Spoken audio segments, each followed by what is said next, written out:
আসসালামু আলাইকুম, কেমন আছেন সবাই? নতুন আরেকটি ভ্লগে আপনাদের স্বাগত জানাই।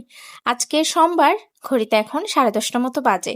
সকালে খাবার দাবার হয়ে গেছে, এখন এসেছি মাসকবাড়ির বাজারগুলো একটু গুছিয়ে রাখবো। মাসের যে শুকনো খাবারগুলো থাকে অনেক সময় দরকার পড়ে যায়, আবার নিত্যদিনেও প্রয়োজন পড়ে যায়। সেই জিনিসগুলো একবারে কিনে রাখতে পছন্দ করি, কারণ একবারে কিনলে অনেকটা সাশ্রয়ও হয় বলে।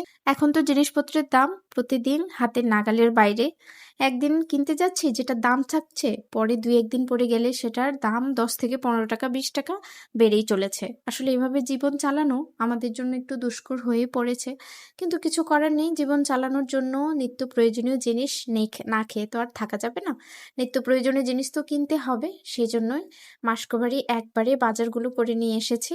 কারণ একবারে বাজার করলে অনেকটাই সাশ্রয়ী হয়। এপাশে ডালগুলো রয়েছে, কিছু ছোলা, সাদা ছোলা, আর এপাশে একটু ফল, ওই মালটা, তারপরে রয়েছে আপেল, এপাশে শুকনো খাবার, বিস্কুট, পুদিনা পাতা রয়েছে, পোলার চাউল কেনা হয়েছে, কাঁচামরিচ রয়েছে। কাঁচামরিচের কেজিটা এখনো অনেক বেশি, কমছে না, ওই যে বাড়ছে আর কমছে না। গোসল করার সাবান, ডিম সবকিছুই রয়েছে। দাঁড়ান, এগুলো সবকিছু এখন একটা একটা করে বক্সে ঢেলে নিই। বক্সে রাখলে পিঁপড়ে ধরারও ভয়টা কম থাকে, আবার ড্যামেজও হয়ে যায় না। কারণ এগুলো যদি এয়ারটাইট বক্সে না রাখি তাহলে একদম বাতাস লেগে খাওয়ার উপযোগী আর থাকে না, কয়েকদিনে কেমন নেতিয়ে যায়, সেগুলো আর খেতে ইচ্ছে করে না। 2 ধরনের বিস্কুট কেনা হয়েছে, একটা যদি খেতে না ইচ্ছা করে তাহলে আরেকটা খাবো। সকালবেলায় কাজে যাওয়ার সময় রান্নাবাড়া যদি না থাকে, রান্নাবাড়া না করতে ইচ্ছে করলে এগুলো একটু চা দিয়ে ভিজিয়ে খেলে খুব উপকারে দেয়। চা বা দুধ দিয়ে খেয়ে কাজে চলে যাওয়া যায়। হয়ে গেছে বিস্কুট রাখা, এখন ছোলাগুলো রেখে দেব। সাদা ছোলাটাও কিনেছি, সাদা ছোলা দিয়ে ঘুগনি বানিয়ে সেটা সকাল সকাল নাস্তাও হয়ে যায়। আপনি রুটি, পরোটা, মুড়ি যেটা দিয়ে খেতে চান খুব সুন্দর খাওয়া হয়ে যায়, এবং উপকারীও অনেক। কারণ সাদা ছোলা বা কালো ছোলা যেটাই খান সেটাই শরীরের জন্য অনেক উপকার হয়। আর এই ছোলাটা কিছুটা রয়ে গেছিল আগে, আবার 1 কেজির মতো কেনা হয়েছে, সেগুলোই এখানে ভরে নিচ্ছি। একসাথে রাখলে একসাথেই থেকে যাবে, আবার খুঁজতে হবে না এদিক ওদিকে।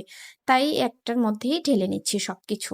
এই খাবার রাখার বক্সগুলো যে দেখতে পাচ্ছেন, এগুলো এক এক সময় এক এক জায়গা থেকে কেনা হয়েছে এবং খুব উপকারে লাগছে আমার। কাচের জার বা বক্স এখনো আমি কিনি নাই, কারণ কাচের জার বা বক্স মেনটেন করাটাও একটু কষ্টকর হয়ে যায়। যখন বাসা চেঞ্জ করি সেই জিনিসগুলোর এক্সট্রা কেয়ার নিয়েই বাসাটা চেঞ্জ করতে হয়, না হলে ভেঙে টেঙে যাওয়ার ভয় থাকে আর কি।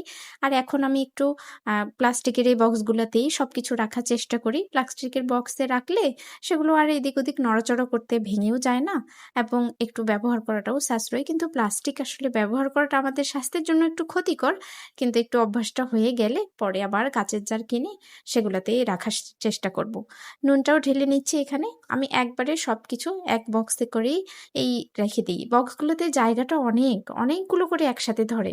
1 কেজির মতো জিনিস আপনি এক একটা বক্সে রাখতে পারবেন।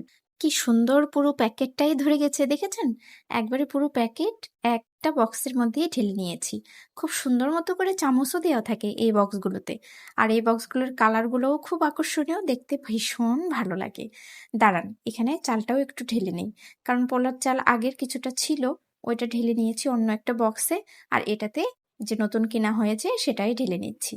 2 প্যাকেট কেনা হয়েছে, 2টা প্যাকেটই এক বক্সে আসলে ধরবে না, তাই অন্য একটা এয়ারটাইট বক্স নিয়ে নিয়েছি। একটা প্যাকেট এই নীল কালারের বক্সটা দেখতে পাচ্ছেন, এটাতে পুরোটাই এঁটে গেছে, অল্প একটু ফাঁকাও আছে। কিন্তু এই বক্সটাতে আবার একটা প্যাকেট বেশি হয়ে গেল, এখান থেকে অল্প একটু এটাতেই তুলে দেব, তাহলে হয়ে যাবে। সবকিছু গুছিয়ে সবকিছু ম্যানেজ করে চলার নামই সংসার। সংসারে ম্যানেজ করে চলতে পারলে সংসারটা ভীষণ সুন্দর হয়ে ওঠে। চলুন, হয়ে গেছে সব বক্সে রাখা জিনিসপত্র। এখন এই ফল ফ্রুট এগুলো একটু গুছিয়ে নিই। গাজরের দামটা ছিল আজকে অনেক বেশি, আসলে গাজর এতটাই বেশি দাম বেড়ে গেছে। 1 কেজির জায়গায় কেউ হাফ কেজি কিনছে, আর হাফ কেজির জায়গা থেকেও 250 গ্রাম কিনছে। অল্প একটু কেনা হয়েছে, তাই অল্প একটু করেই গুছিয়ে রাখছি এখানে। চলুন, কথা বলতে বলতে অনেকটাই কাজ শেষের দিকে, আর অল্প একটু জিনিসপত্র আছে সেগুলোও গুছিয়ে নেব। কি সুন্দর লাগছে বলেন, একসাথে গাজর, কমলা লেবু, আপেল, কালারগুলো কি সুন্দর লাগছে। এক বক্স নুডলসও কেনা হয়েছে, কারণ যখন ভাত তরকারি কোনো কিছুই খেতে মন চাবে না, তখন এই নুডলসই ভরসা থাকবে। টিস্যু একবারেই পুরো মাসেরটাই কেনা হয়ে গেছে, টিস্যুটা খুব প্রয়োজন লাগে। আর এপাশে সিরাম, তারপরে অলিভ অয়েল, এগুলোও কিনা হয়ে গেছে। এগুলো কিনে রেখে দিয়েছি, এগুলো অনেক দিন চলে যায়, আবার শেষ হয়ে গিয়েছিল, তাই আবার নিয়ে এসেছি। এবার গোছাবো সব থেকে যে রিস্কের জিনিসটা, সেটা ডিম। কারণ ডিম এদিক ওদিক মনোযোগ থাকলে বা মন দিয়ে না গোছালে ভেঙে যাওয়ার সম্ভাবনা থাকে। একসাথে সব গুছিয়ে তারপরে একবারে কিছুটা ফ্রিজে রেখে দেবো আর কিছুটা বাইরে রাখবো। এটা তো প্রতিদিনই দরকার পড়ে, সিদ্ধতে দরকার পড়ে, তরকারিতে দরকার পড়ে। কাঁচামরিচ, পুদিনা পাতা না অনেকটা কেনা হয়েছে, কারণ পুদিনা পাতা দিয়ে আজকে পাকোড়া বানাবো। পুদিনা পাতার পাকোড়া খেতে ভীষণ মজা লাগে। পুদিনা পাতার পাকোড়া বানাতে বেশি কিছু লাগবে না, বাসায় থাকে যে অল্প কয়েকটা জিনিস সেটা দিয়ে বানিয়ে ফেলা যায়। সুন্দর মতো করে বেছে ধুয়ে পানি ঝরিয়ে নিয়েছি প্রথমে। পানিটা থাকলে একটু প্যাচ প্যাচ লাগবে, সেটা ভালো লাগবে না। আর অল্প এখানে একটু চপ করে নিতে হবে, বেশি কুচি করে কাটা লাগবে না, একটু বড় বড় থাকবে, পাতাগুলো দাঁতে পড়বে, বেশ ভালো লাগে খেতে। হয়ে গেছে এখানে চপিং করা, আর বেশি গুঁড়ো গুঁড়ো করতে হবে না, তাহলে আবার মাখানোর সময় সেটা একবারে মিলিয়ে যাবে। খাওয়ার সময় বোঝাই যাবে না যে আসলে এটা পুদিনা পাতার পাতা নাকি অন্য কিছু, কিন্তু পুদিনা পাতার গন্ধটা থেকে যাবে, গন্ধটাতে অনেক বেশি ভালো লাগে। হয়ে গেছে এখানে চপিং করা, এই যে এইভাবে করে নিয়েছি, অত বেশি গুঁড়োও হয় নাই, আবার কিছু বড় বড়ও না। একটা আলু সুন্দর মতো করে বড় সাইডের যে গ্রেটার থাকে সেটা গ্রেট করে নিয়েছি।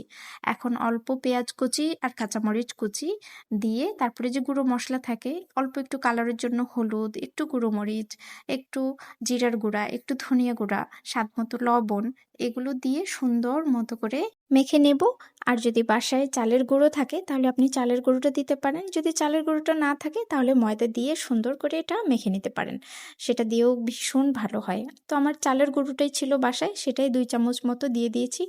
অল্প একটু পানি দিয়ে দেবো, আগে চামচ দিয়ে এটা মিক্সড করে নিই ভালো মতো, তাহলে হালকা অল্প একটু পানি দিতে হবে প্রথমে, বেশি পানি দিলে একদম বেশি হয়ে যাবে, তাহলে আর সবগুলোর পরিমাপ ঠিক থাকবে না। পানি বেশি হলে চালের গুঁড়োটাও বেশি লাগবে, অন্যান্য জিনিসগুলোও বেশি লাগবে, তাহলে পরিমাপটা ঠিক না থাকলে অত বেশি টেস্ট আসবে না। অল্প একটু পরিমাণ মতো পানি দিয়ে দিয়েছি, এখন হাত দিয়ে ভালো মতো করে একটু মেখে নেব।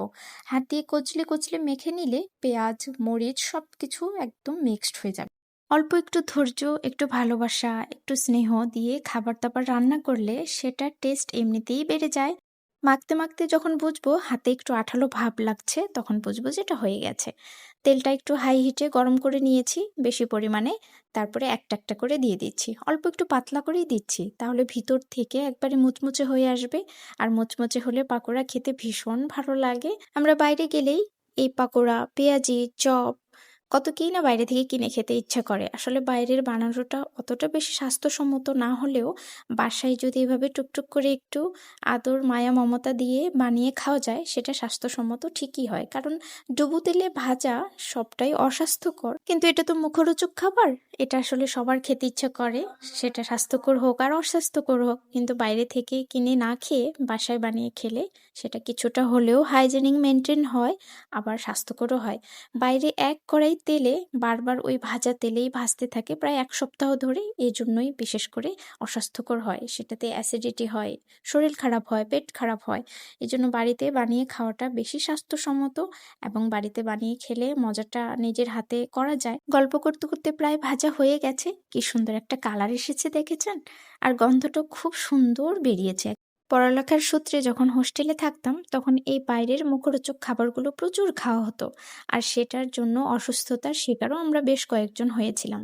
কারো ডিউডেনাম আলসার, কারো আলসারেটিভ, কারো অ্যাসিডিটির প্রবলেম প্রচুর থাকতো এটা। কিন্তু যখন বাসার খাবার দাবারে অভ্যাস হলো, বাসার খাবার দাবার খাওয়া শুরু করেছি, তখন থেকে অনেকটাই কমে গেছে।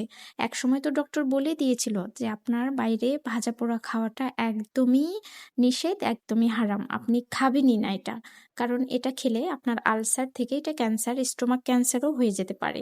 এতটাই আমি অসুস্থতার শিকার হয়েছিলাম। তখন থেকে আমি বাইরের খাবারটা একটু অ্যাভয়েড করার চেষ্টা করি। এখনো পর্যন্ত বাইরের খাবারটা আমি খাই না। বাসায় যদি খেতে ইচ্ছা করে সেটা বাসায় বানিয়ে সুন্দর মতো খাই। তাহলে চলুন আজকের ভিডিওটা এখানে শেষ করছি। আজকের ভিডিওটা কেমন লাগলো তা অবশ্যই কমেন্টে জানাবেন। যদি ভালো লাগে একটা লাইক করে দেবেন। ততক্ষণ পর্যন্ত সবাই ভালো থাকবেন, সুস্থ থাকবেন এবং সাবধানে থাকবেন।